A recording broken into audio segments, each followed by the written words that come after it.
takut, was-was, nggak perlu. Ya, kita hadapi aja, kita hadapi.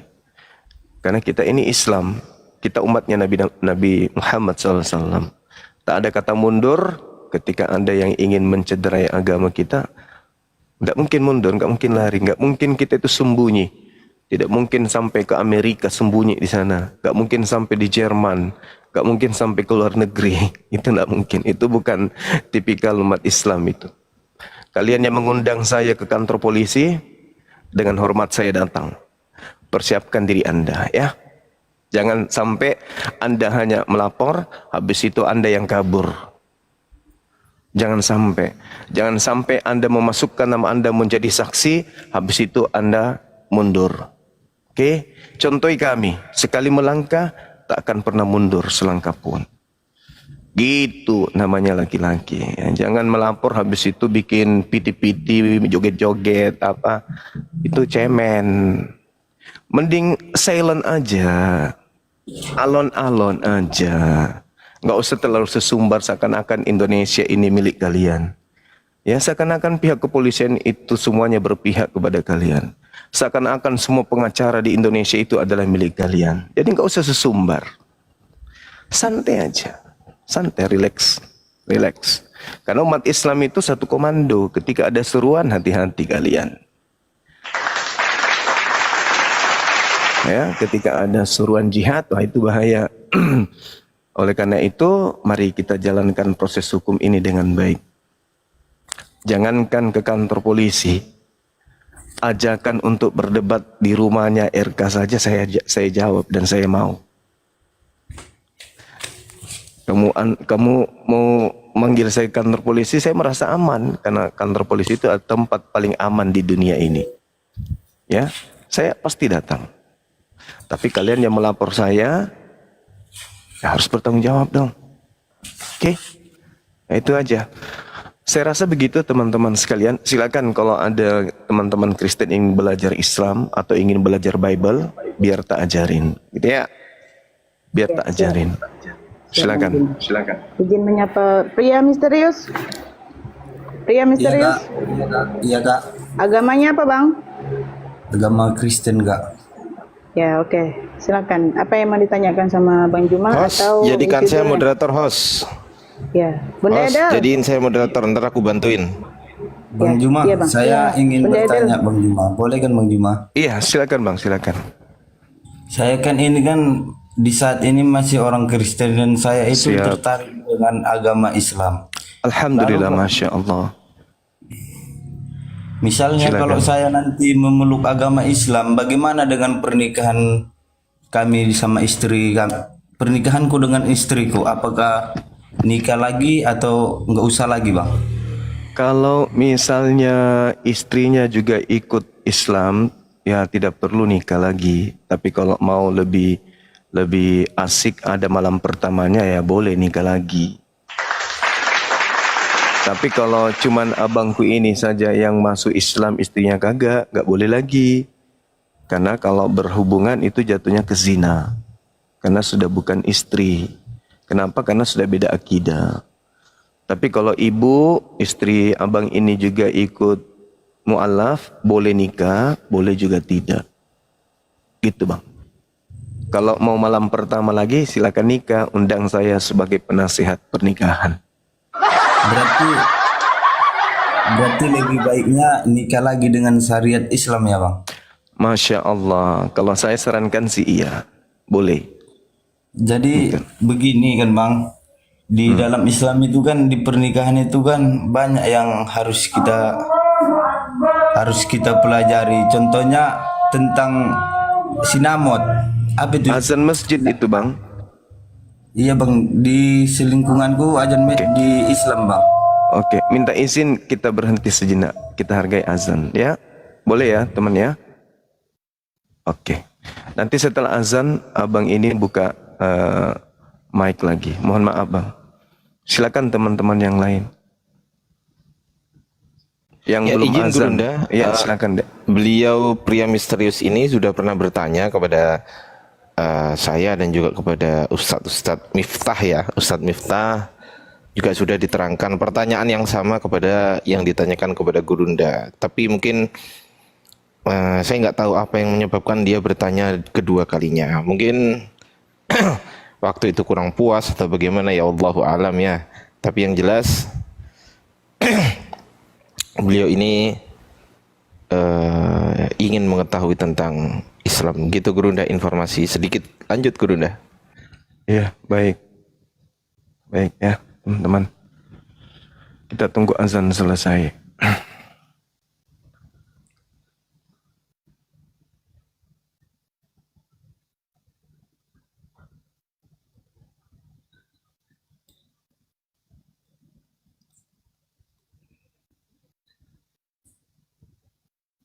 Izin sebentar, Gurunda. Ya, Tap-tap silakan, kawan-kawan yang di bawah, tap-tap ya, dikencangin tap-tapnya ya. Terima kasih. Silakan teman-teman.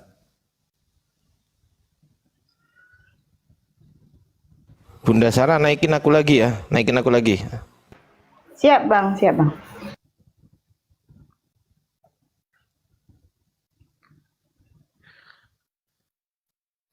Bang Ardian sih minta dinaikin lagi.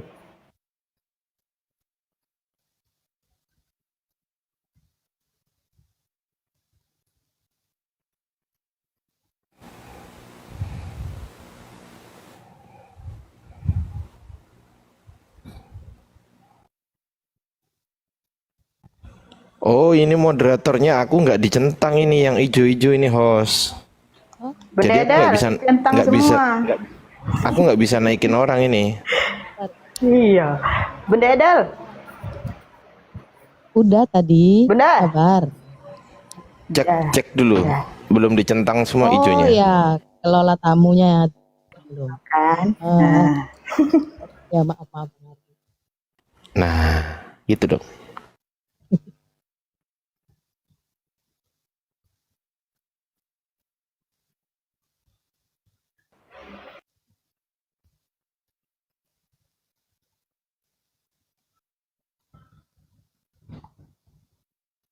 Ini Kak Sarah, siapa ini yang Ya, di ya. atasnya Putra, di bawahnya Dedi? Bawa penyembah, namanya penyembah anak. Ditanya dia agamanya apa? Oh iya, lupa aku. Selamat siang bang penyembah. Ya, selamat siang Kak. Agamanya apa bang? Agamaku Kristen. Oke. Mute dulu bang di situ ya. Duduk santai ngopi.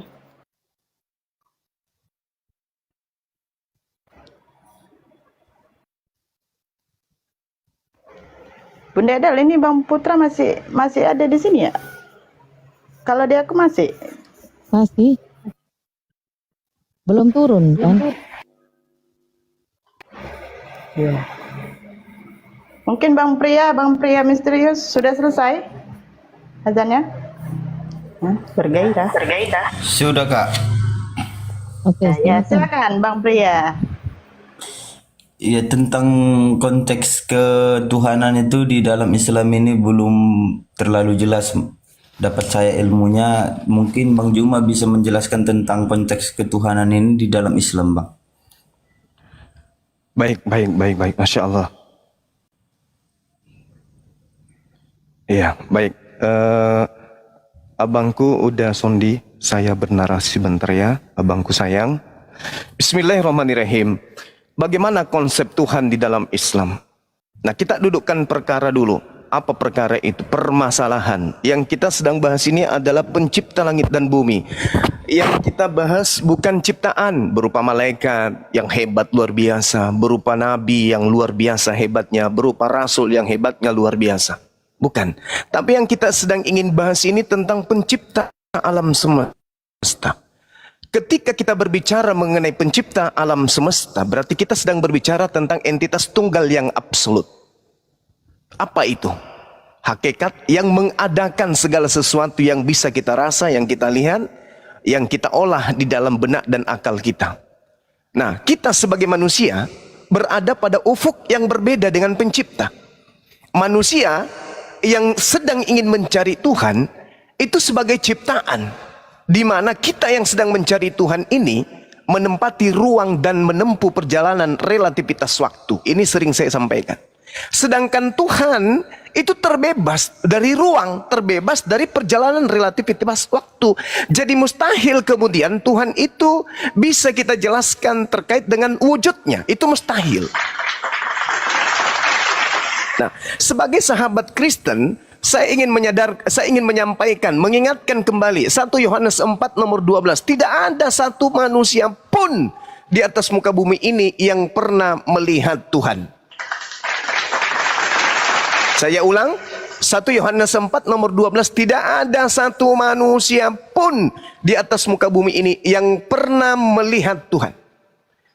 Itu dulu. Yohanes 1 nomor 18, tidak ada satu manusia pun yang pernah melihat Tuhan. Itu dulu. Yohanes 5 nomor 37, tidak ada satu manusia pun yang pernah melihat Tuhan. Itu dulu. Yesaya, kemudian Yeremia, kemudian Samuel, tidak ada manusia yang bisa melihat Sang Maha Tinggi, disebabkan Tuhan yang Maha Tinggi itu tidak serupa dengan apapun. Jadi apa yang bisa kita dengar, apa yang bisa kita lihat, itu tidak bisa diserupakan dengan Tuhan. Kata siapa? Kata kitab 2 Samuel 7:22, Yeremia 10 nomor 16. Al-Quran mengatakan apa? Laisa kamitslihi syai', tidak serupa dengan apapun Allah itu. Nah sekarang, bagaimana Tuhan itu bisa kita kenal? Bagaimana pencipta kita itu bisa kita rasakan adanya? Bagaimana Tuhan ini bisa kita imani bahwa hakikatnya itu benar-benar ada? Maka kemudian Tuhan pencipta langit dan bumi menciptakan dua alam. Apa itu? Makrokosmos dan mikrokosmos. Makro dan mikro. Tuhan menciptakan dua alam. Untuk apa? Untuk memberikan tanda bahwa Tuhan itu hadir. Ya, mudah-mudahan saudara ini, karena menurut Dinda Ardiansa, saudara sudah pernah bertanya-tanya tentang Islam. Mudah-mudahan Anda punya tingkat penangkap indera Anda itu, namanya akal dan kuping, itu bisa menelaah pernyataan-pernyataan saya. Jadi Tuhan ini ingin dikenal. Dengan cara apa Allah memperkenalkan dirinya? Dengan menciptakan dua alam sebagai pertanda bahwa Dia itu ada. Tuhan menciptakan dua alam agar manusia sadar bahwa Tuhan itu ada. Saya ulang. Allah yang maha suci lagi maha tinggi menciptakan dua alam untuk menyampaikan sinyal kepada manusia bahwa Dia, Allah itu ada. Yang tadi yang saya katakan makro mikro. Nah, alam makrokosmos atau alam raya ini, tempat kemudian bergantungnya, bertebarannya gugusan bintang-bintang, planet-planet dan seterusnya, itu Tuhan ciptakan agar kita manusia bisa menangkap bahwa dengan adanya alam ini pasti ada yang menciptakan. Nah, itu yang pertama yang ingin saya sampaikan kemudian kepada saudara. Sehingga di dalam Al-Quranul Karim jelas diterangkan bahwasanya Tuhan menciptakan alam semesta dengan adanya siang dan malam, bertanda bahwa Allah itu ada. Al-Quran yang menjelaskan itu. Di dalam surah An-Nisa, ya, Allah kemudian menjelaskan bahwasanya bukti keberadaanku adalah aku menciptakan alam ini. Dengan adanya siang dan malam, membuktikan kepada manusia bahwa aku itu ada. Makanya di dalam Al-Quran surah Fussilat diterangkan di dalam Fussilat ayat 53, Allah Subhanahu wa taala menerangkan dengan sangat jelas, sanurihim ayatina fil afaq wa fi anfusihim. Apa kata Allah? Aku akan memperlihatkan kepada mereka tanda-tanda keberadaan kebesaranku dari segenap penjuru alam semesta dan pada diri mereka sendiri. Itu Al-Quran menerangkan. Aku akan menyatakan bahwa aku itu ada dengan menciptakan alam semesta ini. Itu kata Allah. Oleh karena itulah kemudian Allah mengadakan keberadaan dirinya, memperlihatkan keberadaan dirinya dengan menciptakan alam semesta. Itu yang pertama. Yang kedua adalah Allah menciptakan alam kecil. Apa itu? Diri manusia. Jadi manusia ini adalah alam kecil yang menunjukkan segala yang hadir. Allah meringkas keagungan ciptaannya berupa alam dalam tubuh kita manusia.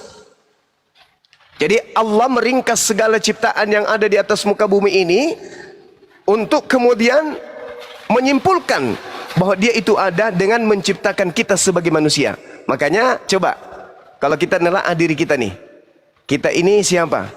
Tangan bukan tangan kita, kaki bukan kaki kita, mata bukan mata kita, kepala bukan kepala kita, ruh bukan ruh kita, suara bukan suara kita, semua hanya titipan. Titipan siapa? Titipan Allah Subhanahu wa ta'ala. Makanya dalam Al-Quran, sekali lagi, dalam Al-Quran surah An-Nisa ayat 190, Allah Subhanahu wa ta'ala dengan jelas menerangkan begini. Bismillahirrahmanirrahim. Ali Imran ya. Allah Subhanahu wa ta'ala menjelaskan gini. A'udzubillahi minasyaitonirrajim. Inna fi khalqis samawati wal ardi wa ikhtilafil lail wan nahari la ayatil liulil albab. Sesungguhnya dalam penciptaan langit dan bumi dan bergantinya malam dan siang itu terdapat tanda-tanda keberadaan Tuhan bagi orang yang berakal. Alladzina yazkuruna Allah qiyaman wa qu'udan wa ala junubihim wa yatafakkaruna fil khalqis samawati wal ard. Yaitu orang-orang yang mengingat Allah sambil berdiri, duduk atau dalam keadaan berbaring. Dan mereka memikirkan tentang penciptaan langit dan bumi seraya berkata, Rabbana ma khalaqta hadza batila subhanaka faqina azabannar. Ya Tuhan kami, tidaklah engkau menciptakan semua ini, tidaklah engkau menciptakan alam semesta ini dengan sia-sia. Maha suci engkau, lindungilah kami dari azab neraka. Jadi bagi umat Islam, ketika ditanya, tunjukkan konsep ketuhanan yang ada di dalam Islam. Konsep ketuhanan dalam Islam itu adalah Tuhan Allah laisa kamitslihi syai', tidak bisa dilihat, tetapi cara untuk berhubungan, cara untuk beliau menampakkan keberadaannya dengan cara menciptakan alam semesta, dengan cara menciptakan manusia. Lalu bagaimana cara kita berhubungan dengan Allah? Cara kita berhubungan dengan Allah adalah beribadah.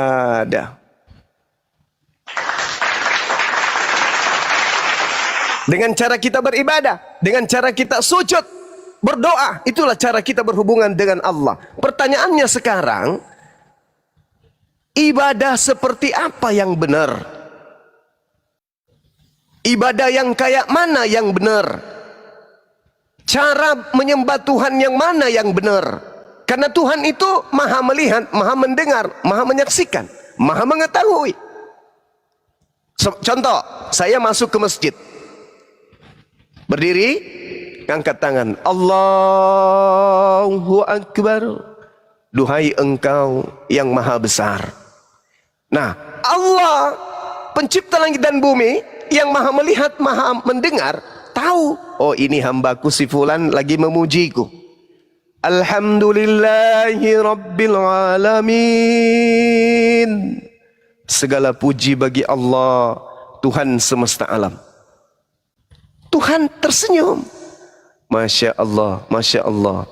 Hambanya sedang memuji Tuhannya. Nah, tapi kalau di agama lain, yang disuruh entah apa-apa yang dipanggilnya untuk dia Tuhankan. Kalau di Islam, Rabbana innaka man tudkhilin nar faqad akhzaita wa ma lizzalimina min ansar. Ya Tuhan alam semesta, Tuhan kami, sesungguhnya orang yang engkau masukkan ke dalam neraka, sungguh engkau telah menghinakannya dan tidak ada seorang penolong pun bagi orang yang zalim. Lalu kemudian umat Islam melanjutkan doanya, Rabbana innana sami'na munadiya yunadi lil iman an aminu bi rabbikum fa amanna. Ya Tuhan kami, sesungguhnya kami mendengar orang yang menyeru kepada iman, yaitu berimanlah kepada Tuhanmu, Rabbus samawati wal ar, Tuhan pencipta langit dan bumi. Maka kami pun beriman. Rabbana faghfir lana dzunubana wa kaffir anna sayyi'atina wa tawaffana ma'al abrar. Ya Tuhan kami, ampunilah dosa-dosa kami, hapuskanlah kesalahan-kesalahan kami, dan matikanlah kami beserta orang-orang yang taat berbakti kepadamu. Rabbana wa atina ma wa'adtana ala rusulika wa la tukhzina yaumal qiyamah innaka la tukhliful mi'ad. Ya Tuhan kami, Rabbus samawati wal ar, pencipta langit dan bumi, berilah kami apa yang telah Engkau janjikan kepada kami melalui rasul-rasulmu, dan janganlah Engkau hinakan kami pada hari kiamat. Sungguh Engkau tidak pernah mengingkari janji. Subhanallah. Kami menyeru kepada pencipta langit dan bumi yang menciptakan dua alam tadi, makrokosmos dan mikrokosmos. Itulah cara kami beribadah. Jadi kami tidak memvisualisasikan Tuhan, membentuk Tuhan berupa patung, membentuk Tuhan berupa manusia, membentuk Tuhan berupa burung, membentuk Tuhan berupa apapun itu. Kami tidak seperti itu. Kenapa? Karena Tuhan kami laisa kamitslihi syai'. Begitu hati kami berseru, ya Rabb, ya Tuhan yang maha melihat, Tuhan kami melihat, Tuhan kami mendengar, Tuhan kami menyaksikan. Tuhan kemudian tersenyum. Subhanallah. Nah, tapi kalau yang menyembah kepada makhluk, menyembah kepada ciptaan, itu kayak mana itu? Yang menciptakan geleng-geleng. Oh, hati-hati. Sebentar kalau kiamat datang. Nah, itu ancaman-ancaman. Jadi sekali lagi saudara, kesimpulannya adalah ketika Anda berbicara mengenai konsep Tuhan, Allah Subhanahu wa taala meliputi langit dan bumi. Tak ada kemudian di alam semesta ini yang bisa lolos dari pantauan Allah, tak ada yang bisa lari dari jangkauan Allah. Jadi Al-Qur'an mengatakan, sedikit lagi 15 detik. Di dalam Al-Qur'an surah Qaf ayat 16, Allah Subhanahu wa taala menjelaskan tentang dirinya. Apa kata Allah kemudian? Walaqad khalaqnal insan wa na'lamu ma tuwaswisu bihi nafsuh.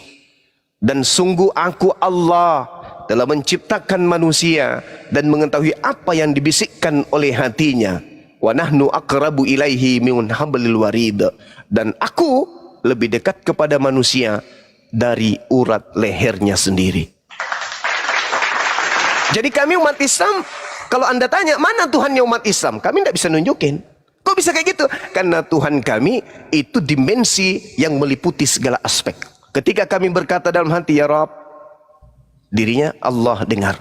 Ketika kami kemudian berniat jahat, aku ingin melakukan ini, Tuhan kami lihat, Tuhan kami mendengarkan. Kenapa? Karena Tuhan kami lebih dekat kepada kami daripada kami kepada diri kami sendiri. Tuhan kami, Tuhan Allah Subhanahu wa taala lebih dekat kepada diri kami daripada kami kepada diri kami. Coba bayangkan. Jadi bagaimana mungkin kami ingin membentuk Tuhan kami berupa makhluk? Tuhan kami meliputi segala-galanya, tak ada yang terbebas dari pengetahuan Allah. Baru kita mau niatkan dalam hati, Allah sudah tahu. Coba. Jadi bagaimana mungkin kemudian kami ingin membentuk Tuhan kami dengan makhluk? Nggak mungkin. Karena tataran makhluk adalah ciptaan, sedangkan Tuhan itu adalah entitas tunggal yang absolut, yang tidak terkungkung oleh ruang dan waktu. Demikian.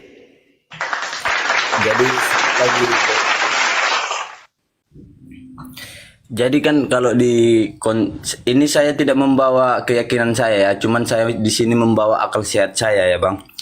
Di dalam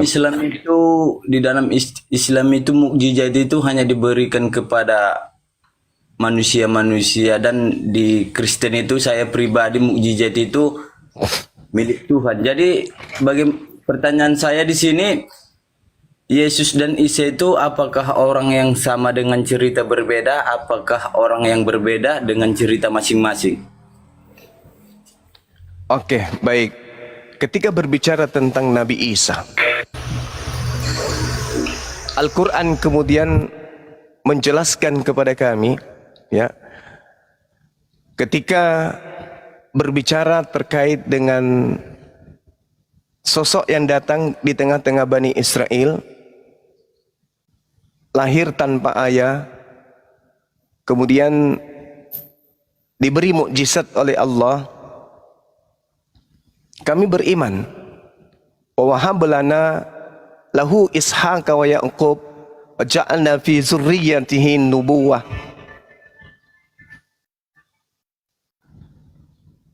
wal kitab wa atainahu ajrah fid dunya wa innahu fil akhirati laminas salihin. Allah menganugerahkan kepada Abraham, Ibrahim, Ishak dan Yakub, dan Allah jadikan kenabian dan kitab kepada keturunannya termasuk Nabi Isa alaihi salam. Jadi yang kami imani adalah para nabi yang datang diutus oleh Allah kepada Bani Israel. Salah satu nabi terakhir yang diutus kepada Bani Israel khusus itu adalah Nabi Isa alaihi salam. Kemudian di dalam Al-Quran diterangkan, janganlah engkau berdebat dengan ahli kitab kecuali dengan cara yang baik. Al-Quran yang menerangkan itu. Al-Ankabut ayat 46. Wala tujadilu ahlal kitab illa billati hiya ahsan. Jangan kamu berdebat dengan ahli kitab melainkan dengan cara yang baik. Ahli kitab ini siapa? Keturunan Nabi Abraham dari sisi Nabi Ishak. Lalu kemudian Allah mengatakan illal ladzina zalamu minhum, kecuali terhadap orang-orang zalim di antara mereka. Siapa orang yang zalim di antara mereka ini? Orang yang kemudian mengaku-ngaku Bani Israel tapi bukan. Orang yang kemudian ngaku-ngaku sebagai ahli kitab tapi bukan. Orang yang ngaku-ngaku kemudian pengikut daripada nabi yang datang di tengah-tengah Bani Israel tapi bukan. Hanya nyamar-nyamar. Itulah orang zalim. Jadi kalau saudara bertanya kepada saya, apakah Nabi Isa dan Yesus itu sama? Saya katakan Nabi satu-satunya yang datang lahir tanpa ayah, yang diberi hikmat Injil, membangkitkan orang mati atas izin Allah, itu namanya adalah Isa alaihi salam atau Isa al-Masih.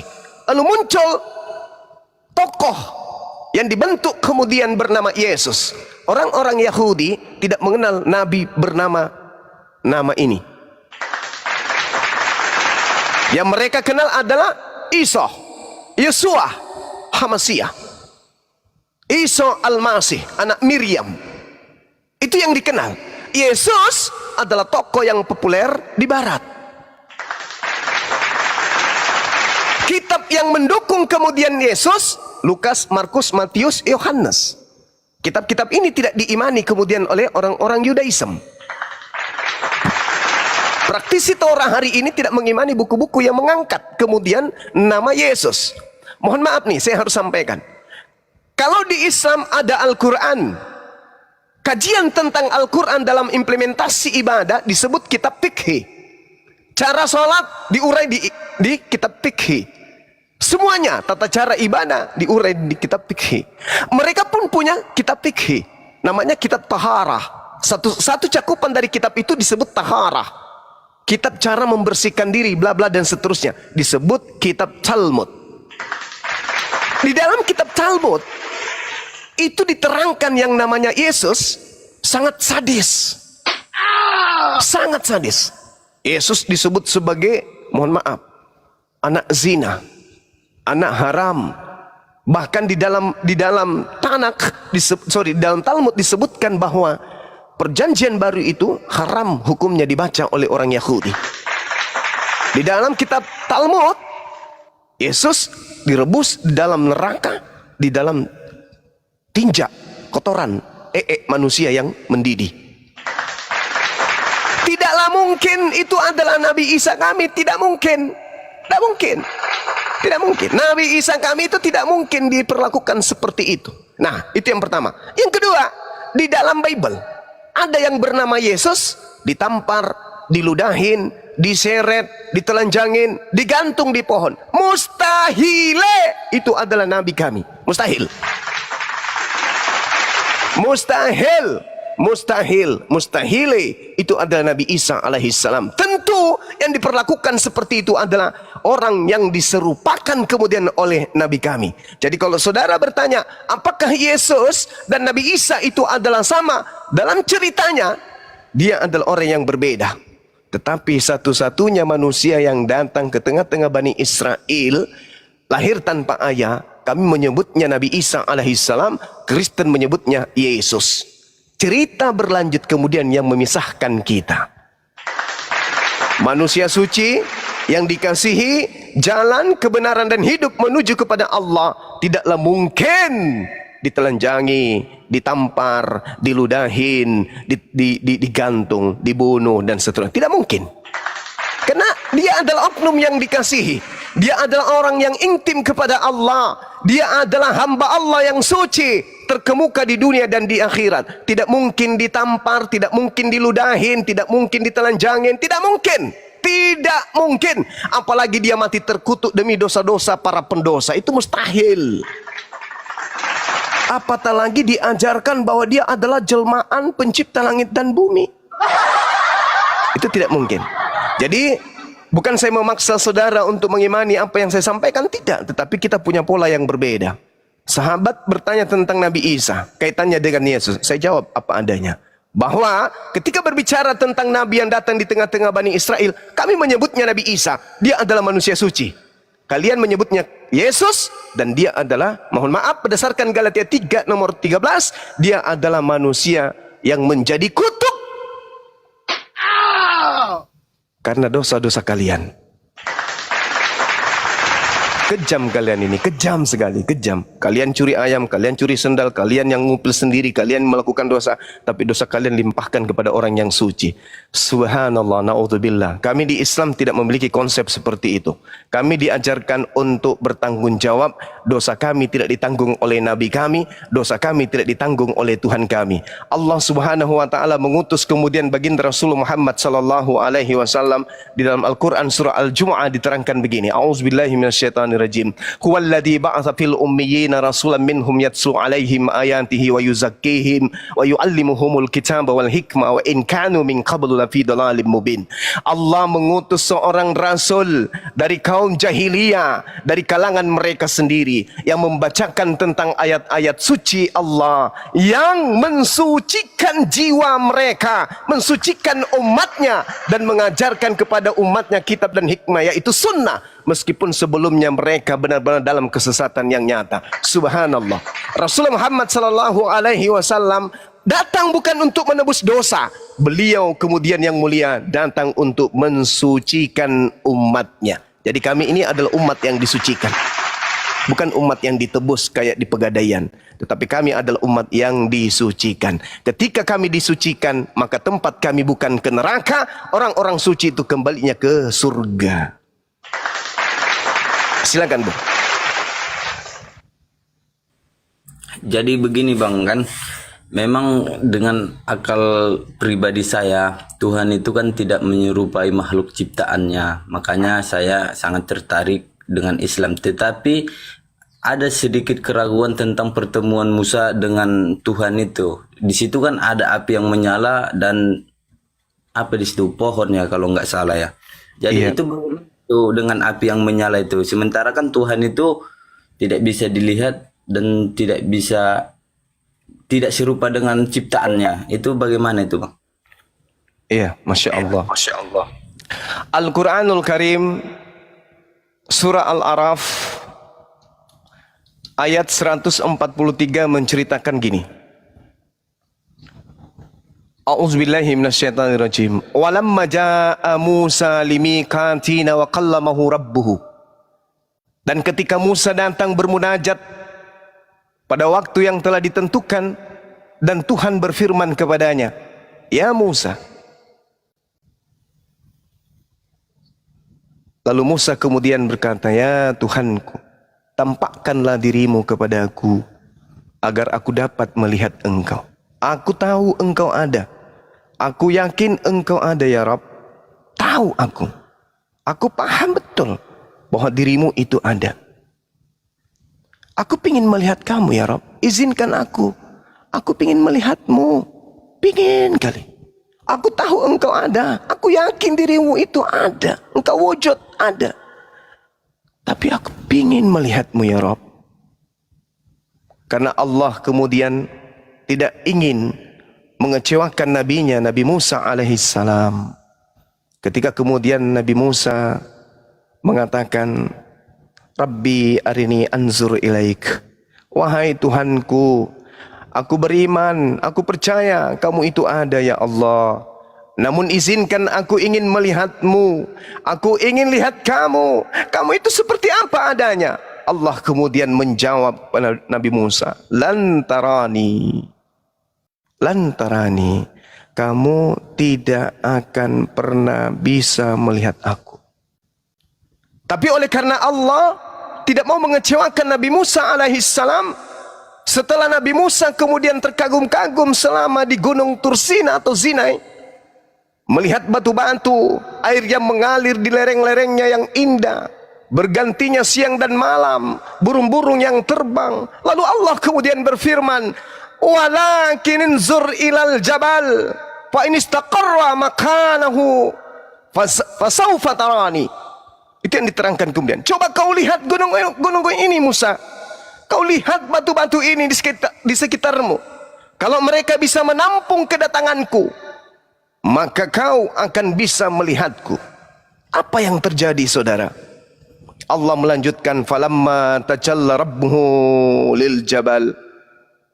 Waktu Allah baru niat mau datang, belum datang padahal, belum datang kemudian. Ja'alahu daqqa, semua gunung batu itu hancur lebur, tak mampu menampung kedatangan Allah. Wa harra Musa saifa. Lalu apa yang terjadi terhadap Musa? Pingsan. Tiba-tiba dia kemudian tidak sadarkan diri. Dan saat Nabi Musa tersadar, beliau Nabi Musa kemudian mengucapkan, amantu billah, saya beriman kepadamu ya Allah. Saya beriman kepadamu. Benar-benar aku tak mampu melihatmu. Berarti fakta lapangan, nabi-nabi aja nggak pernah melihat Tuhan. Kok ada yang menulis-menulis Bible melihat Tuhan, ada yang membunuh Tuhan, ada yang melahirkan Tuhan. Jadi Allah itu tidak bisa kemudian diserupakan, laisa kamitslihi syai'. Allah itu tidak bisa dilihat. Allah tidak bisa dilihat. Oleh karena itulah kemudian ketika saudara bertanya, Nabi Musa melihat api, Nabi Musa mendengarkan suara, Al-Quran menjawab dalam Quran Asyura, surah Asyura ayat 51, Allah subhanahu wa ta'ala menerangkan apa? Wa ma kana li basharin ayyukallimahullah illa wahya aw min wara hijaba aw yursila rasulan. Tidak patut bagi manusia, siapapun dia, mau dia nabi, mau dia rasul, termasuk Yesus yang Anda tuhankan, tidak mungkin kemudian Allah pencipta langit dan bumi berbicara langsung kepadanya, kecuali dengan 3 cara. Yang pertama, melalui wahyu. Kedua, melalui tabir. Yang ketiga, melalui utusan malaikat. Yang terjadi kemudian kepada Nabi Musa alaihissalam, Allah berbicara kepadanya melalui tabir. Allah berbicara kepadanya melalui perantaraan wahyu. Allah kemudian berbicara kepada Nabi Musa melalui malaikat. Kalau Anda kurang yakin dengan Al-Quran, silakan Anda baca di dalam kitab Kisah Para Rasul 7, nomor 35, nomor 38, nomor 53. Subhanallah, di situ diceritakan lengkap. Nabi Musa kemudian menerima Taurat dari pernyataan-pernyataan para malaikat. Jadi yang datang kepada Nabi Musa bukan Allah, tapi Allah berbicara kepadanya melalui perantaraan tabir. Wa ma kana li basharin ayyukallimahullah illa wahya aw min wara hijab aw yursila rasulan. Makanya Nabi Musa diceritakan Allah mengatakan lan tarani walakin inzur ilal jabal fa in istaqarra makanahu fasawfa tarani. Falamma tajalla rabbuhu lil jabal ja'alahu dakkan wa kharra Musa sa'iqa. Itu yang jelaskan. Falamma afaqa qala subhanaka tubtu ilaika wa ana awwalul mu'minin. Maka Nabi Musa mengatakan, di antara kaumku, wahai Tuhanku, akulah yang pertama kemudian menjadi mukmin, menjadi muslim, menjadi beriman pada masaku. Demikian.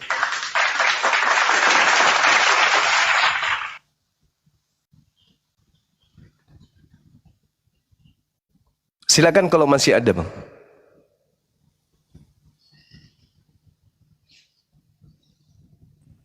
Jadi Ya bang, pria. Ya.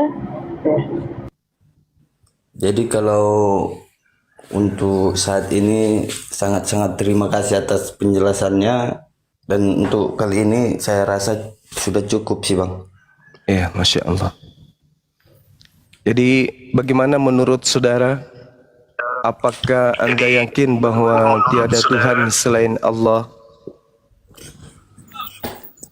Ya kalau gini loh Bang, kalau di keyakinan saya itu kan ibaratnya terlalu, kalau akal saya menilai terlalu, Tuhan itu kan menurut saya tidak butuh makhluknya, tapi makhluknya yang butuh Tuhan. Benar. Tapi di dalam pribadi saya, Yesus itu sangat membutuhkan manusia, sehingga manusia harus mengagung-agungkan dia. Di situ di situ saya berpikirnya, loh ini bagaimana ya, Tuhan yang seperti apa ini? Gitu loh Bang. Jadi kan memang saya sangat tertarik tentang Islam ini, dan istri saya juga selalu menyatakan bahwa coba pelajari dulu Islam itu seperti apa itu, gitu Bang. Masya Allah. Iya, jadi orang yang belajar itulah yang kemudian akan sampai kepada Al-Quran. Orang yang tidak belajar itu tidak akan sampai kepada Islam, kecuali mereka yang lahir dalam keadaan Islam. Karena Allah Subhanahu wa taala menjelaskan kemudian bahwa orang yang bisa mendekatkan diri kepada Allah adalah orang yang menggunakan akalnya. Orang yang tidak menggunakan akal tidak mungkin kemudian sampai kepada Allah. Itulah yang saya terangkan tadi terkait dengan eksistensi Tuhan. Tuhan ingin dikenal dengan cara mencipta alam semesta. Karena dia bukan makhluk. Dia bukan makhluk. Andai saja ikan-ikan yang ada di tambak itu memiliki akal, tanpa melihat si pemilik tambak, dengan adanya bertaburan pakan yang disiram ke permukaan air tempat mereka hidup, maka bagi ikan, dia sudah tahu bahwa ada Tuhan pemilik tambak yang memelihara kehidupan kita sebagai ikan di dalam tambak. Andai saja ikan yang ada di dalam tambak itu bisa berfikir, maka ketika kemudian air yang ada di tambak itu dikurangi dan ditambahkan, mereka akan sampai kepada poin bahwa ada yang memelihara tambak ini sampai kita masih bisa hidup sampai hari ini. Begitulah manusia berakal. Alam semesta ini ibarat tambak, kita adalah ikannya.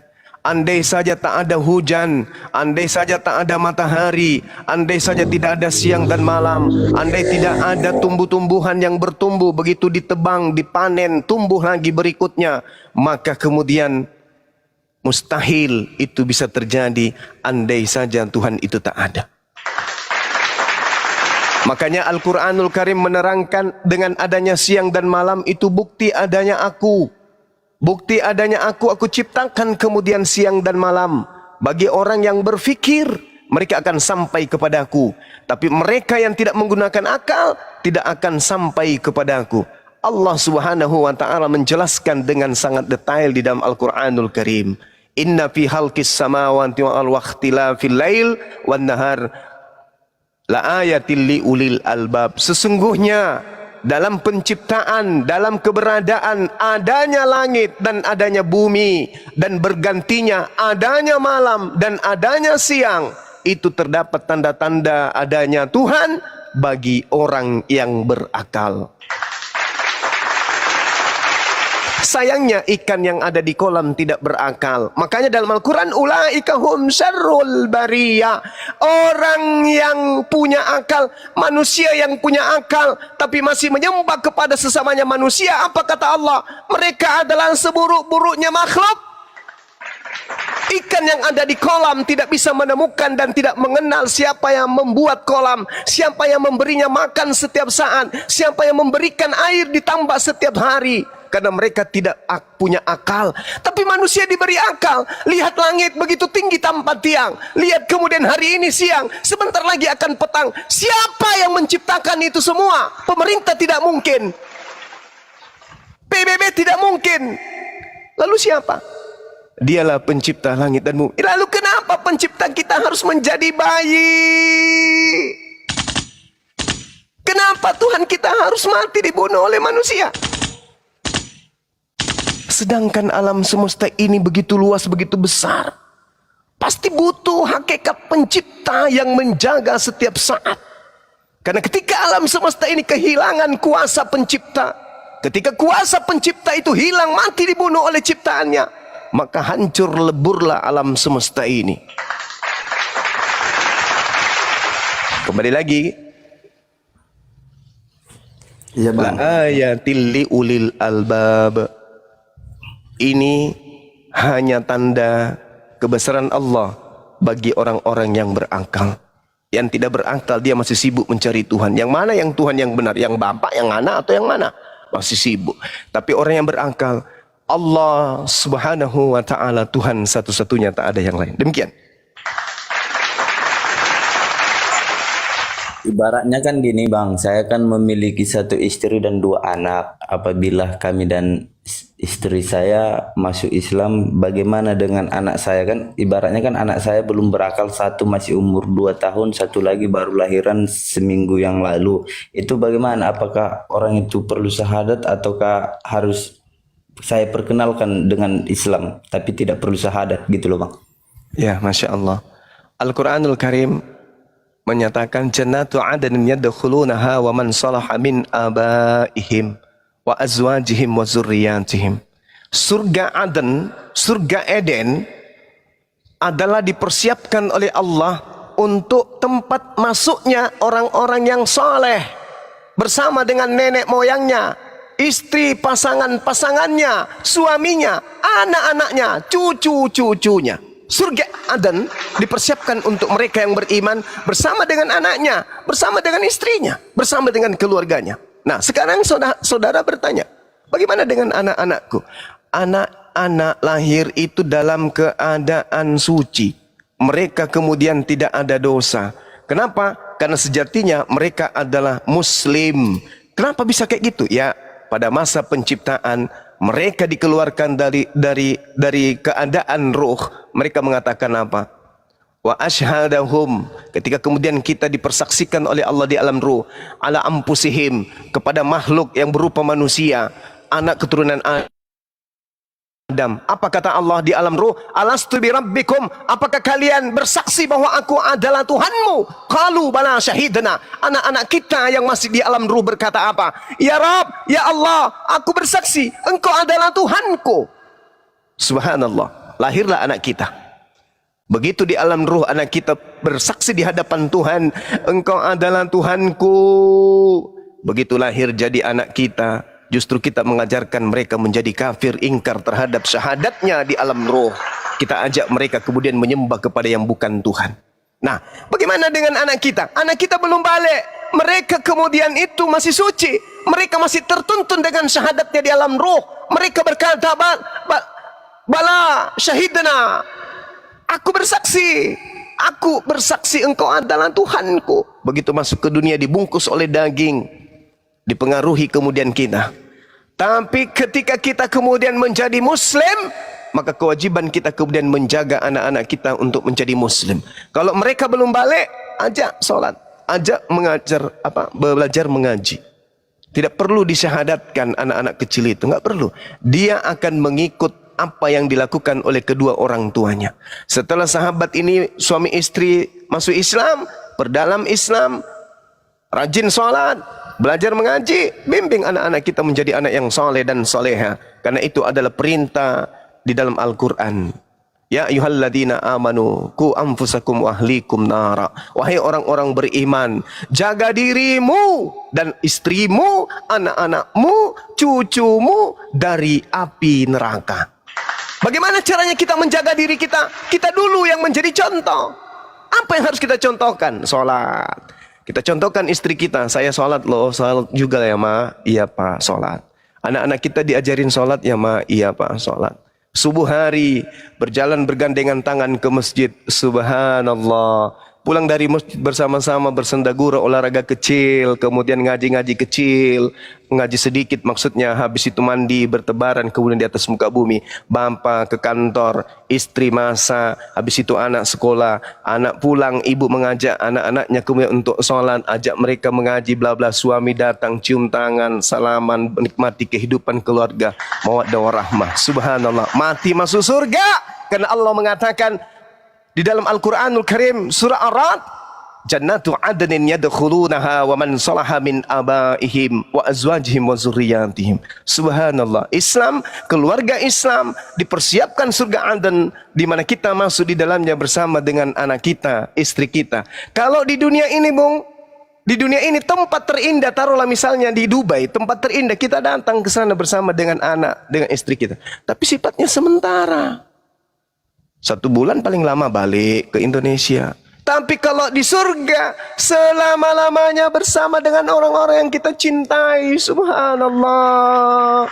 Di dunia ini bersama dengan anak istri kita, kita bahagia saja, luar biasa. Apatah lagi di jannah, di surga, hidup kekal bersama dengan orang-orang yang kita cintai. Kita tidak kehilangan ibu, kita tidak kehilangan ayah, kita tidak kehilangan kakak, saudara, adik, semuanya satu keluarga masuk ke dalam surga dengan penuh fasilitas dan kebahagiaan yang tak ada taranya dan tak ada akhirnya. Siapa yang tidak ingin? Semuanya ingin. Pertanyaannya, apakah itu pasti ada? Pasti ada, Bung. Saya kasih analisa sederhana. Sebelum saya berangkat ke Jakarta, saya berpikir, ya Rob, saya tinggalkan pekerjaan ke Jakarta, habis itu ke Bandung, siap itu ke Medan. Medan balik lagi, tembus ke Cibubur, nanti ke mana-mana. Sebulan lebih loh, lama yo. Lama, sebelum terjadi lama. Hari ini, saya sudah ada di Makassar kembali. Sebulan itu hanya seperti 2 menit. Artinya, relativitas waktu sebelum itu terjadi ke depan berasa lama, tapi ketika kita sudah sampai pada poin akhir, kita tengok ke belakang, ternyata yang kemarin sebulan itu cuma sampai 2 menit kurasa. Artinya apa? Apakah surga neraka itu ada? Ada. Kita sedang menuju ke sana. Berasa lama karena kita masih ada di sini. Tapi begitu sampai kepada ajal datang, tak tak tak tak. Wahai si Fulan, oksigen yang Tuhan persiapkan untukmu, Allah habiskan untukmu hari ini. Tanah yang engkau pijak, tak mau lagi engkau injak dengan kakimu itu. Dunia sudah enggan engkau tinggalin, saatnya aku datang menjemputmu untuk kembali kepada alam barzah. Ada yang bisa melawan? Tak ada. Ada jabatan, ada pangkat, ada ilmu bela diri yang bisa melawan? Tak ada. Detik-detik itu menghantar kita sampai ke sana. Apa yang terjadi? Sekarang roh kita masih terbungkus oleh daging. Kita masih bisa memilih. Mau makan ini? Nggak enak. Makan ini? Jangan, bagus yang ini. Mau pergi? Jangan hari ini. Hari Selasa aja. Jangan minggu ini. Minggu depan aja. Kita masih punya kehendak free will. Tapi ketika kemudian jasad kembali ke tanah, roh tinggal sendiri saja. Apa yang roh ingin kehendaki, tak bisa lagi. Roh tidak punya apa-apa lagi. Roh sudah tidak punya daya apa-apa. Saya ingin ke Jakarta, saya ingin ke Bandung, enggak ada. Lalu apa yang terjadi? Roh sepenuhnya bertunduk kepada aturan Allah. Roh tidak bisa ngapa-ngapain. Ya Rob, apa? Pulang ke bumi lagi. Mau ngapain? Aku ingin bersatu dengan jasadku lagi. Enggak, belum saatnya. Nanti kusatukan jasadmu pada saat hari kebangkitan. Sekarang belum. Jadi aku begini aja. Ya, nikmatin. Kau di alam roh, ketika di dunia hidupmu banyak melakukan kemaksiatan, tengok tuh, aku putarkan videomu. Itu tempat kembalimu nanti. Lihat itu neraka sampai kiamat datang. Ya Rob, jangan ya Rob. Tidak bisa, itu amalanmu. Di dunia kau sudah bertemu dengan orang-orang beriman kan? Di dunia kau bertemu dengan umat nabiku. Aku ajarkan mereka untuk menyampaikan risalah kenabian yang mengajarkan kamu kepada kebenaran kan? Iya. Kamu lalai kan? Iya. Nah, lihat tuh video. Ini tempat kembalimu. maka alam barzah itu disebut dengan alam penyesalan. Kita mau balik ke bumi, gimana ceritanya? Daging kita sudah membusuk. Kalaupun kita terpaksa harus masuk ke dalam jasad yang sudah membusuk, keluar dari bumi, anak istri kita mau terima? Orang di kampung mau terima? Orang sekota mau terima kita? Tidak.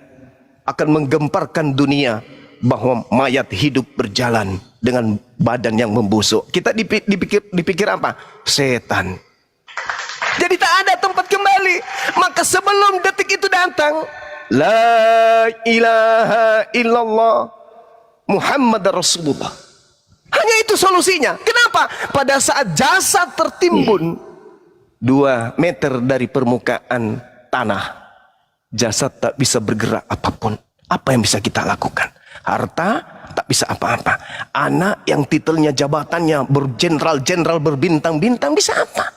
Istri kita yang punya harta berlimpah-limpah bisa apa? Tak bisa apa-apa. Kita tak bisa melakukan apa-apa.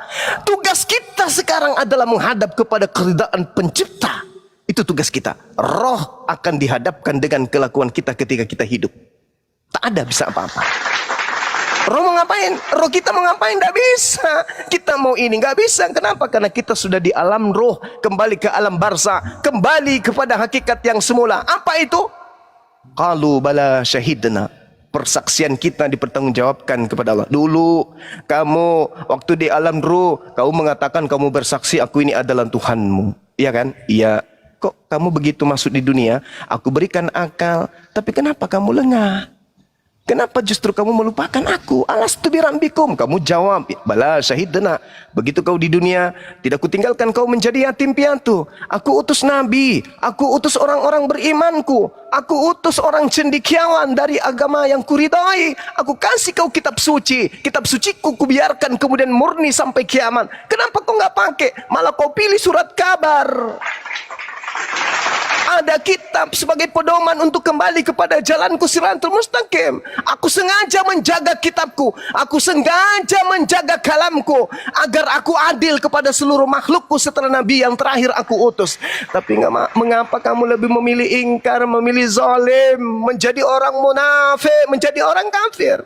Saatnya sekarang kau hidup dengan ulahmu sendiri. Ketika kamu ada di dunia, kamu sombong, kamu ponga, hanya jabatan sedikit aja kamu sombong, merasa kau paling hebat. Orang semuanya kecil. Dengan jabatanmu kau merasa sombong. Dengan apa yang kau miliki kau memandang rendah semua orang. Sekarang kamu apa? Jabatanmu mana? Hartamu mana? Panggil. Sembahan-sembahanmu yang hebat-hebat itu panggil. Yang konon katanya dia membangkit, dia yang kemudian berikan hidup kekal, panggil. Yang katanya dia menebus dosa-dosamu, panggil sekarang. Hadapkan dia kepadaku. Mampu tidak dia menyelamatkan kamu? Sementara dia mengatakan apa? Aku tidak dapat berbuat apa-apa dari diriku sendiri. Ma qultu lahum illa ma amartani bi an ya'budullah rabbi wa rabbukum. Ya Maryam, jangan kau sentuh aku, tapi pergilah kepada saudara-saudaraku, katakan kepada mereka, aku sungguh mau pergi kepada Tuhanku dan Tuhanmu, ilahku dan ilahmu. Lalu siapa yang akan hendak menjadi penolong kita? Tak ada. Satu-satunya penolong hanyalah Allah Subhanahu wa ta'ala. Dan satu yang ditunggu oleh umat Islam sebagai pengharapan terakhir. Apa itu? Syafaat baginda Rasulullah Muhammad sallallahu alaihi wasallam. Di saat kita tenggelam oleh dosa, di saat kita kemudian dalam penindasan siksaan, kita masih punya harapan. Rasulullah Muhammad sallallahu alaihi wasallam menjamin kita surga. Wahai umatku, jaminlah aku 6 perkara, maka aku akan menjamin engkau surga.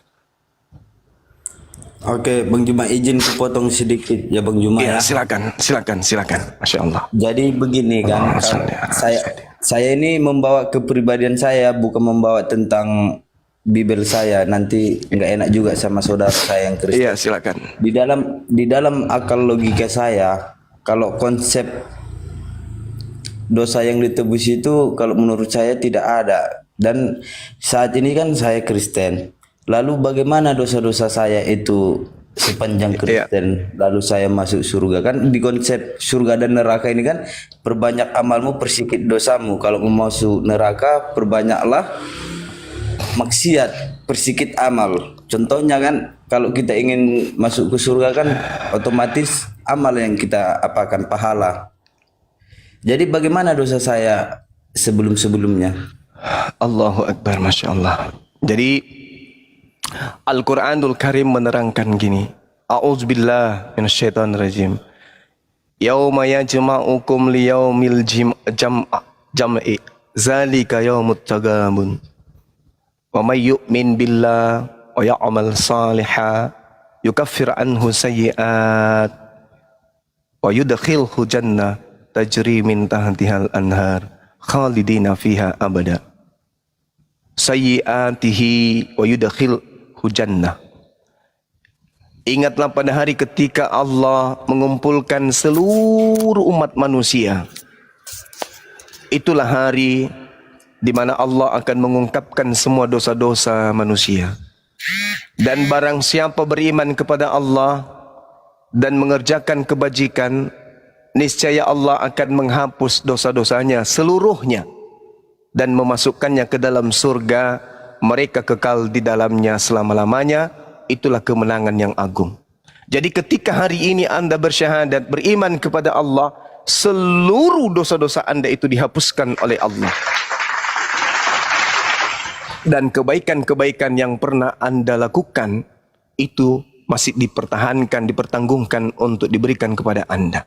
Namun satu hal yang perlu saudara pahami, andai saja kita hidup dari sejak kita dilahirkan sampai usia kita 87 tahun meninggal dunia, yang kita lakukan hanya kebaikan-kebaikan.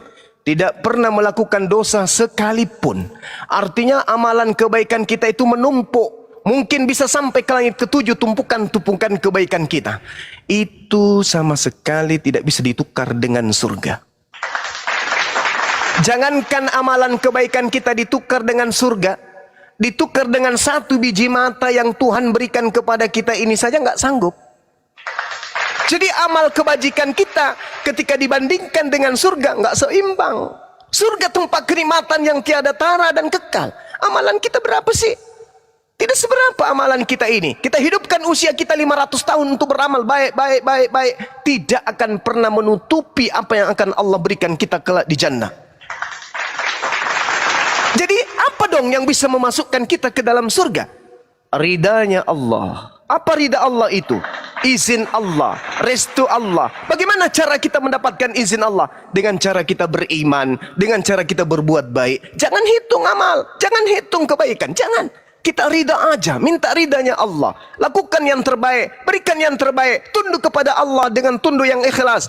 Membuat baik kepada manusia dengan perbuatan yang ikhlas. Jangan nunggu yang lain. Karena tidak ada amalan yang bisa ditukar dengan surga. Nggak ada. Tidak ada amalan yang bisa kita tukar dengan neraka. Tak ada. Semua hanya ridha Allah. Makanya Allah mengatakan apa? Yauma yajma'ukum liyaumil jam'i dzalika yaumut taqamun wa may yu'min billah. Tuh penekanannya situ. Siapa yang beriman kepada Allah wa ya'mal salihah dan melakukan ajaran amalan-amalan saleh, maka Allah hapuskan dosa-dosanya. Lalu Allah memasukkannya ke dalam surga. Yang kita kejar di sini bukan pahala. Yang kita kejar di sini bukan lari dari dosa, enggak. Yang kita tunggu di sini adalah ridhanya Allah. Kenapa? Karena ketika gubernur atau presiden, calon presiden berjanji akan digratiskan. Kita sebagai manusia dan yang menjanjikan sebagai presiden sebagai manusia, tentu kita tidak yakin sepenuhnya bahwa janjinya itu akan dikabulkan. Tapi ketika yang maha hak, yang maha benar berjanji, mustahil ingkar terhadap janjinya. Maka karena Allah sudah menjanjikan, maka tak perlu lagi kita ragu tentang kebenaran. Tidak perlu ragu lagi kemudian kita tentang selamatnya kita. Selama kita menjadi Islam, selama kita kemudian tidak durhaka kepada Allah, tidak musyrik, tidak kemudian menduakan Allah, maka yakin dan percaya janji Allah itu pasti mutlak terjadi. Al-Quran mengatakan apa, Bung? Qad aflahal mu'minun. Sungguh beruntunglah orang-orang yang beriman.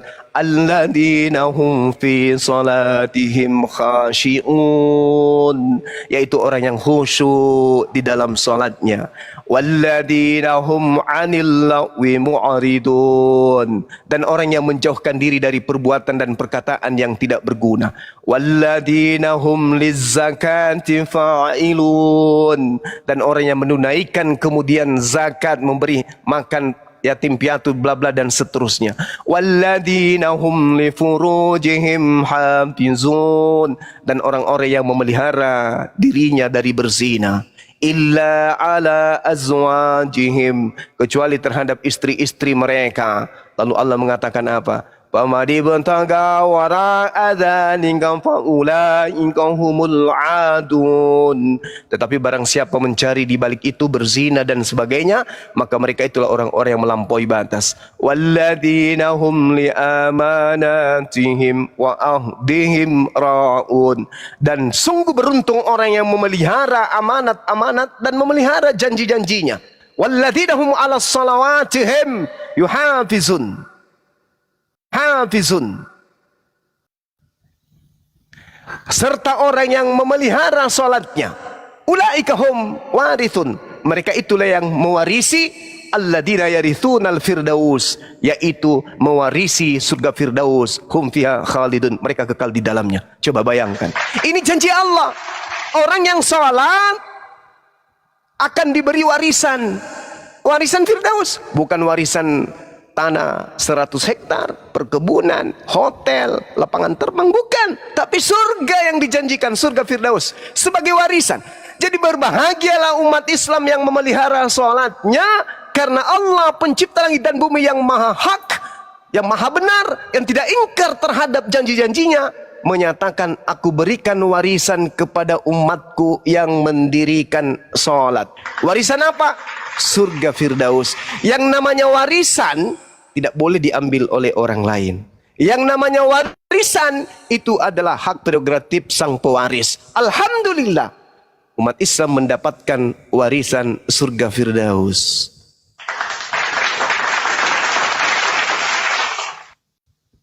Subhanallah. Silakan Bang.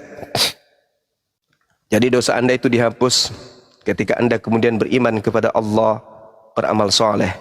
Lanjut.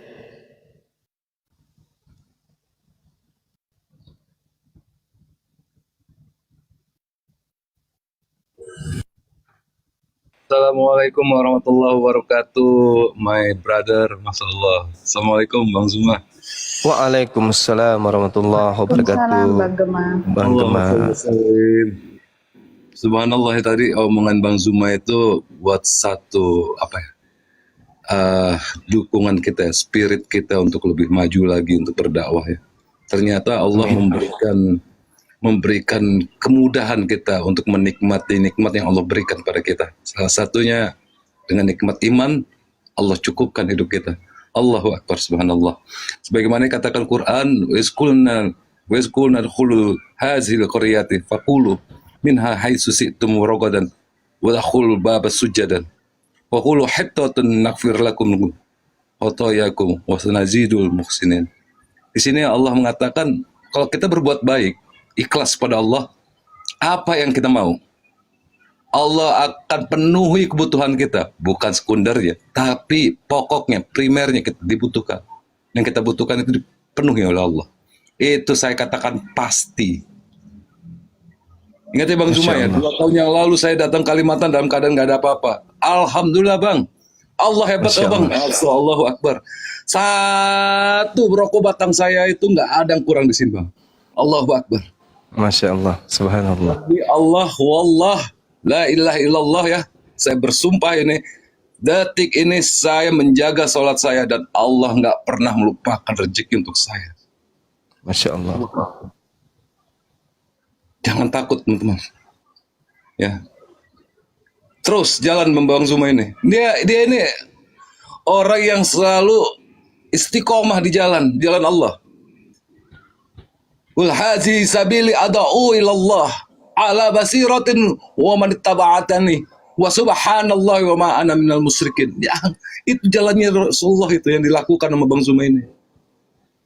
Apa harga diri kita kalau seandainya kita itu sampai menjual nama agama kita demi kebutuhan perut kita, demi jabatan, demi ketenaran. Gak ada itu semua. Ini Allah akan angkat derajat manusia itu pada saat kita tuh bicara sesuai dengan agama kita. Ini dia contohnya orang ini. Kita berjibaku dulu dengan Bang Zuma.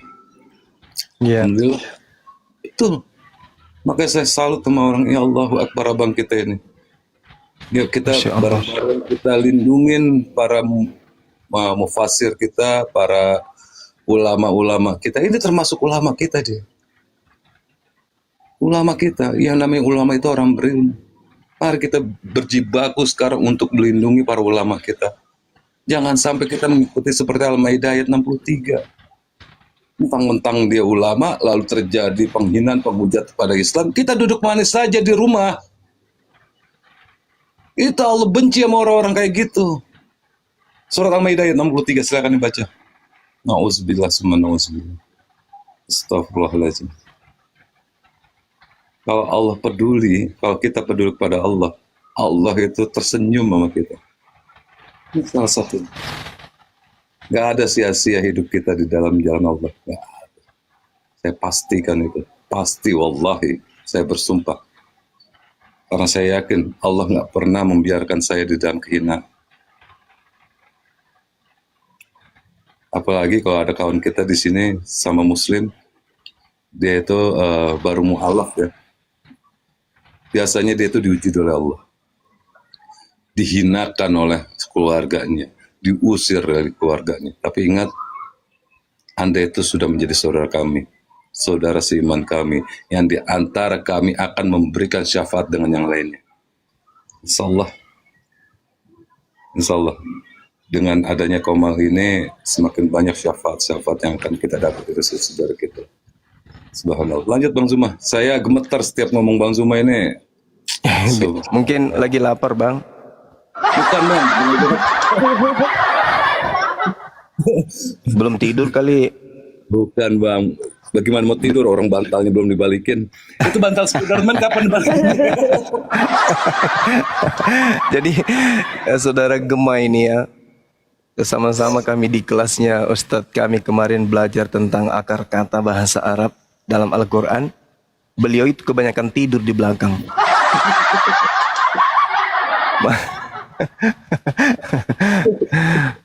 Oke, kita kembalikan Bang Gemah ke sahabat kita yang bertanya. Silakan kalau masih ada yang ingin dipertanyakan. Dan segini loh Bang, kan saya ibaratnya sudah memeluk agama Islam. Lalu bacaan sholat itu saya tidak mengerti. Apa boleh saya hanya sekedar ikut saja di masjid? Ya, awalnya ikut, setelah itu belajar. Karena perintahnya ikra. Ikra itu artinya belajar. Belajar, telaah, pelajari, tadaburi. Itu ikra. Bismi rabbikal ladzi khalaq. Maka kita sebagai umat Islam harus benar-benar berilmu. Kita ibadah, kita tahu ilmunya. Kita melakukan satu hukum, kita tahu ilmunya. Ya, tapi karena sahabat ini mu'alaf, maka belajar pelan-pelan. Belajar pelan-pelan. Kenapa? Karena ilmu yang kita pelajari dalam Islam, ketika kita belajar, mati dalam keadaan belajar Islam, mati syahid. Kita belajar, apa yang kita pelajari lalu kemudian kita ajarkan kepada anak kita, kepada orang lain, maka amalan yang kita lakukan itu mengalir terus menerus sampai hari kiamat. Misalnya nih, saudara belajar surah Al-Fatihah. Bismillahirrahmanirrahim. Alhamdulillahi rabbil alamin. Ar-Rahmanirrahim. Maliki yaumiddin. Iyyaka na'budu wa iyyaka nasta'in. Ihdinas siratal mustaqim. Siratal ladzina an'amta 'alaihim ghairil maghdubi 'alaihim waladdallin. Amin. Hanya itu yang Anda bisa. Lalu sahabat ini ajarkan kepada anak-anaknya. Besok hari dia hafal bacaan itu dari antum, dari saudara. Begitu kita sudah tak ada di dunia, setiap kali dia membaca surah itu karena kita yang ngajarin, pahalanya ngalir juga ke kita. Beliau anak kita ngajarkan kepada cucu kita juga mempelajari dan menghafal ayat itu dan mengamalkan. Setiap kali cucu kita membaca, pahalanya mengalir ke kita.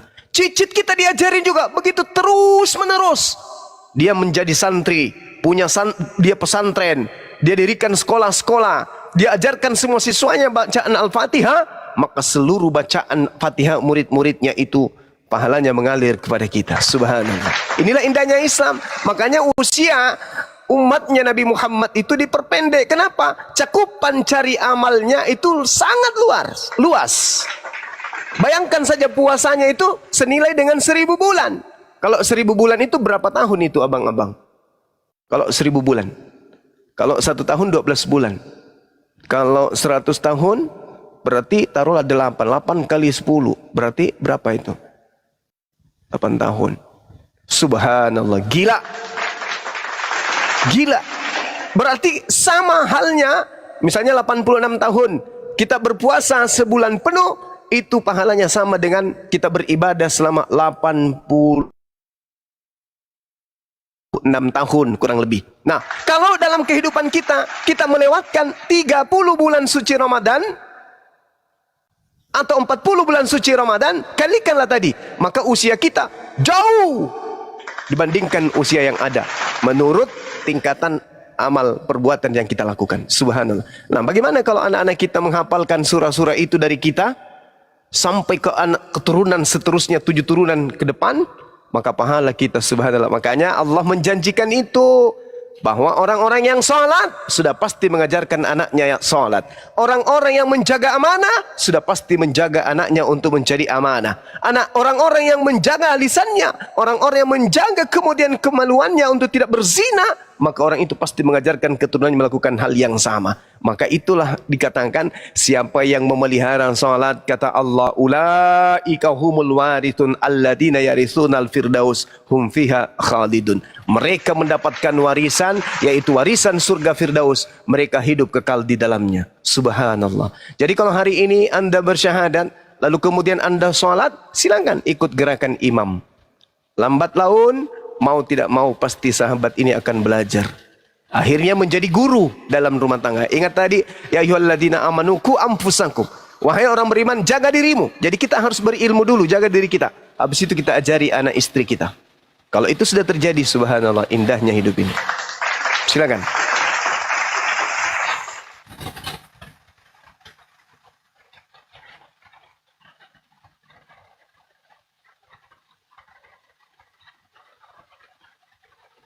Ya, silakan Bang Misteri. Ya, silakan Pak Pria. Iya, kalau untuk saat ini sudah cukup sih, dan tentang pernikahan pun sudah cukup mengerti. Pada intinya memang kalau di dalam pernikahan ini harus nikah lagi, iya kan Bang? Iya, betul.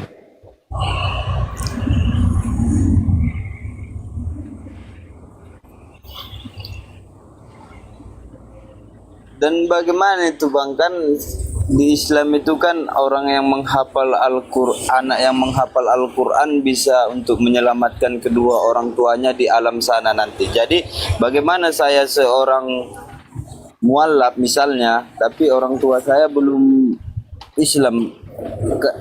Tentu kan di konsep Islam ini kan yang bukan Islam tidak akan masuk surga. Dan apabila saya masuk surga dan orang tua saya tidak masuk surga, apakah bisa saya menolong orang tua saya tersebut di satu saat nanti? Masya Allah, pertanyaan yang sangat bagus. Saya jawab, Al-Quranul Karim, surah Al-Anbiya ayat 23. Apa kata Allah? La yus'alu amma yaf'al wahum yus'alun. Allah tidak ditanya tentang apa yang Allah kerjakan.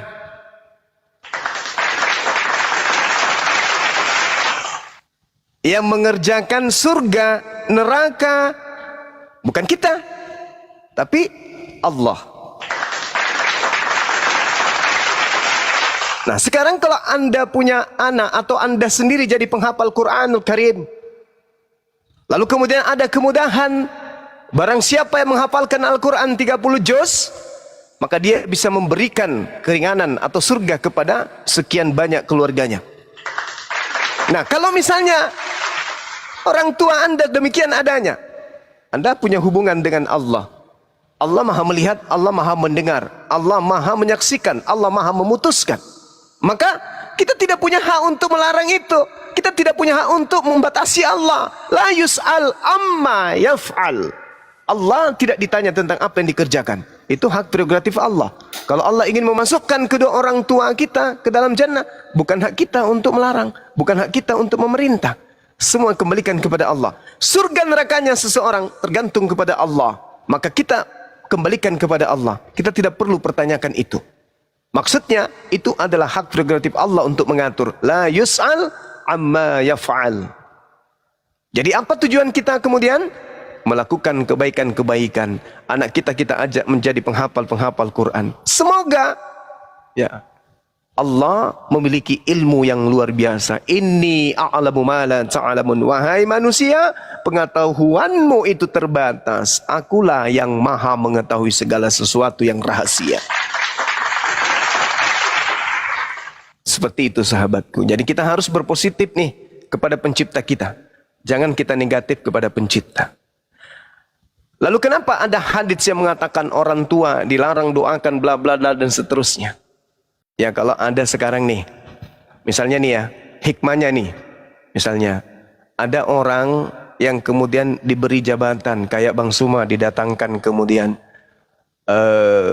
misionaris. Bang Suma, ya paman, hentikan debat-debat itu bang.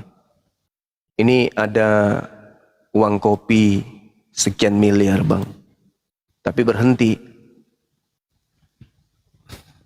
dan ikut kami penginjilan.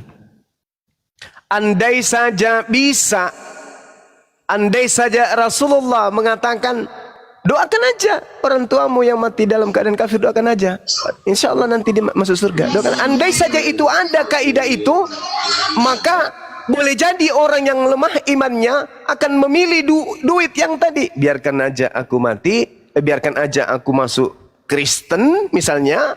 Yang penting anakku tetap di Islam. Ku ajarkan mereka menjadi penghafal Quran. Ketika aku mati nanti, mereka akan mendoakan aku dan aku masuk dalam surga. Jadi aku dapat keuntungan dua. Di dunia saya kaya raya, mati anak saya doakan saya sebagai penghafal, lalu kemudian saya yang mati dalam keadaan kafir ini bisa masuk surga. Nah itulah hikmahnya. Kenapa Rasulullah mengatakan tidak bisa. Bahkan bapakku, ibuku tidak bisa. Itu hikmahnya. Tetapi terkait dengan hal pekerjaan Allah, kata Allah, la yus'al amma yaf'al. Allah tidak ditanya tentang apa yang Allah inginkan Allah kerjakan. Ya, tidak ada yang bisa kemudian memprediksi pengetahuan Allah. Bahwa Allah mengatakan inni a'lamu ma la ta'lamun, pengetahuan kalian sangat sedikit. Aku yang maha mengetahui hal-hal yang gaib. Seperti itu. Jadi ada secerca harapan. Silakan.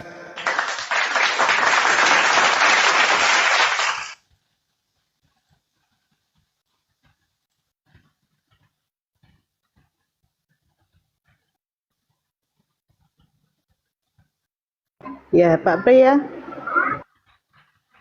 Monitor. Iya kak. Ya, silakan.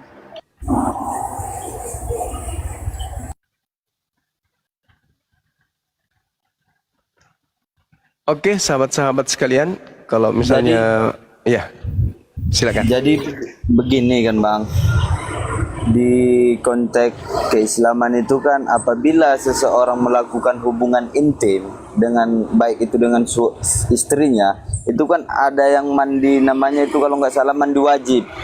Itu Iya, mandi junub. Jadi bagaimana yang saya yang belum mandi wajib itu bang? Iya, begitu masuk Islam silakan disunahkan Anda mandi. Sebaiknya mandi. Begitu masuk Islam mandi junub silakan. Makanya ada ilmu fikih di dalam Islam itu yang mengatur itu. Ketika kemudian Anda junub, Anda selesai berhubungan dengan istri, ketika kemudian ingin ibadah, mandi junub, mandi besar, mandi takhir. Kalau dalam tradisi Yahudi, mandi takhir, ditakhirkan dulu, itu disucikan, dibersihkan kita ini. Bukan karena kita kotor, tidak, tetapi kita harus kembali kepada fitrah, yaitu bersih, dalam keadaan bersih kita menghadap kepada Allah. Jadi mandi janabat atau mandi junub. Anda belum punya kewajiban karena tidak ada kewajiban kepada orang kafir. Yang diberi kewajiban itu hanya orang beriman. Makanya hanya ada dua kelompok, beriman dan kafir. Tidak ada aturan main kepada orang kafir, tak ada. Yang ada aturan mainnya itu hanya orang beriman. Ya ayyuhalladzina amanu, hanya kepada orang beriman. Tapi ke orang kafir, orang bebas dia, mau ngapain aja, mau guling-guling, mau apapun dia terserah. Namanya orang kafir, artinya orang yang ingkar kepada perintah Tuhan. Bebas, mau ngapain aja. Ad-dunya sijnul mu'min wa jannatul kafir. Dan dunia ini adalah jannah, surga bagi orang kafir. Karena ini surga, maka tidak ada perintah. Selayaknya di surga nanti tidak ada perintah, jangan begini, jangan begono.